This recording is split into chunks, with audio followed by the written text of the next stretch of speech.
Hey, Shalom. First off, I want to give all praises to Yahawah, Bahashem, YAHAWASHI, Bahashem, God Dash. Alright, double honors to the elders and apostles of Great Millstone who teach him real well.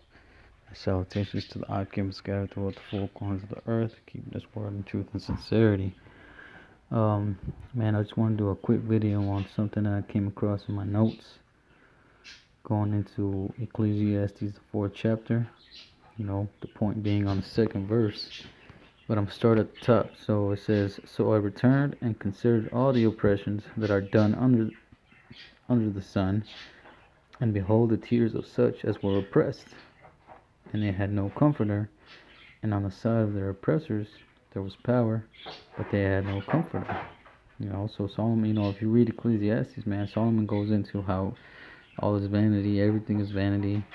All you do is go, work under the sun all day, every day, and do the same thing over and over. And no matter how much you profit or gain out of it, at the end of the day, you're gonna die. And all those things that you worked hard for are gonna be left for the next man.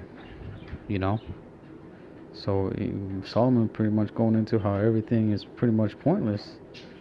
You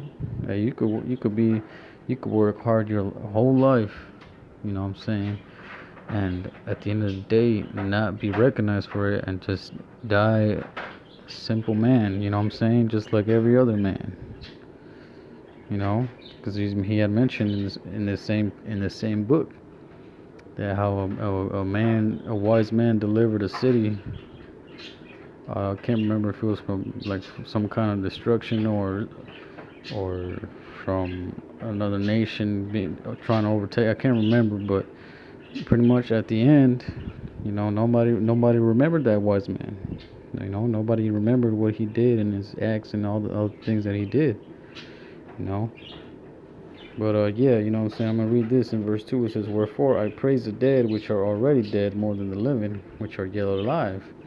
Yea, better is he which both they which had not yet been, who had not seen the evil work that is done under the sun, man. So Solomon, he was pretty much saying, man, like, look, man, therefore I praise the dead because they're dead, man, better than the living, because it's been, pretty much because it's better for them to not have lived at all, to witness all the wickedness and all the evil that goes on the planet Earth. Better off would you have been to not even be born, what I'm saying, than to have to go through all this hell. That would be a good comfort right there. Not having to deal with all this bullshit that you go on, that you deal with in your daily lives, man. Job talked about that. Jeremiah talked about that. They cursed their birthdays. As a matter of fact, let's get that in Job the 3rd chapter. All right. Let's see. Yeah.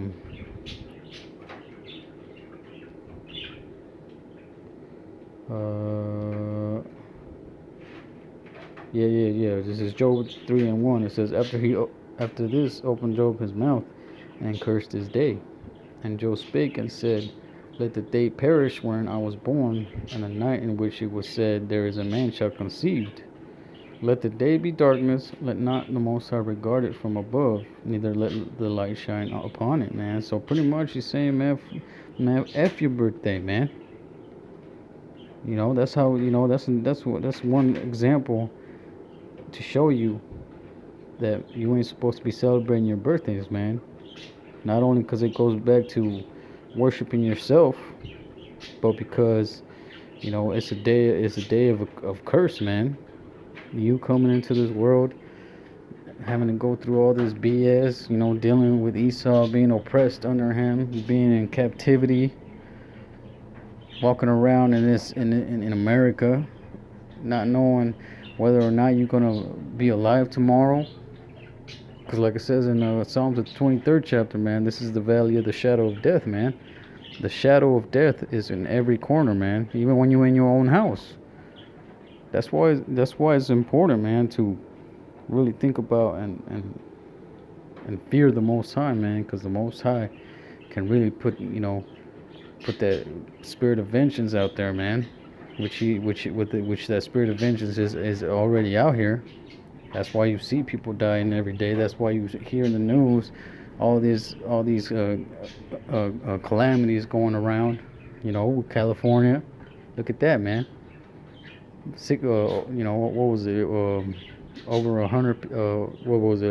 Over 71 people dead, man. Confirmed dead, or was it 69? Somewhere around there. But there's over 1,000 missing. That's the judgment of the Most High, man. You see, I know people see videos of people getting shot, stabbed, killed, and all that. Straight up, being put out, man. That's the Most High, man, sending that spirit of vengeance out there. That's that judgment, and and people don't really consider those things, man. Why they happen? That's the Most High, man. That's why in Isaiah the 45th chapter, he says that I create light and I create darkness, I create peace and I create evil. Or here, let's get it real quick, just so I'm not misquoting. It says, I form the light and create darkness. I make peace and create evil. I, the Lord, do all these things, man. And the same thing is mentioned in, I believe, in Amos, the 3rd chapter. Here, Salaki, I want to make sure that's it. Bear with me. I'm going to grab it in my scriptures here. Yeah. Okay, so this is Amos 3:6. It says, shall a trumpet be blown in the city?